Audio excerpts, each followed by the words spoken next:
વેલપરવામાં એલએનટીની site પરથી ₹19,200ની લોખંડની પ્લેટોની થઈ ચોરી. ચોરીની ફરિયાદ નોંધાયાના ગણતરીના કલાકોમાં પારડી પોલીસે ચોરીનો ભેદ ઉકેલ્યો. પારડી પોલીસ મથકે ગત શનિવારના સાંજે 4:30 વાગે એલએનટી કંપનીના એરિયા મેનેજર અરવિંદસિંહે આવી ફરિયાદ નોંધાવી હતી કે એલએનટી કંપનીની વેલપરવા સાઇટ પરથી લોખંડની 4 નંગ પ્લેટો જેનું વજન 320 કિલો જેની કિંમત ₹19,200ની કોઈ ચોર ઈસમ શુક્રવારની રાતે ચોરી કરી ગયો હોવાની ફરિયાદ નોંધાવી હતી. સામાન્ય રીતે ચોરો આ પ્લેટોની ચોરી કરી ભંગારમાં જ વેચતા હોવાથી પારડી પોલીસે ચોરને ઝડપવા માટે આજુબાજુ વિસ્તારમાં આવેલા ભંગારના ગોડાઉન સહિત સ્થળે ચેકિંગની કામગીરી હાથ ધરી હતી, પરંતુ સફળતા મળી ન હતી.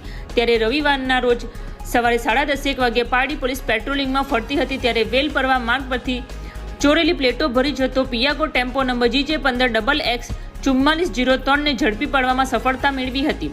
ટેમ્પો ચાલક ફૂલચંદ ઉર્ફે ભાનુ ઠાકુર પ્રસાદ રિંકલાલ મોદનવાર ઉંમર વર્ષ 29 રહે ઓરવાડ ગિરિરાજ હોટલની બાજુમાં પિન્ટુભાઈના ભંગારના ગોડાઉનમાંની ધરપકડ કરી હતી.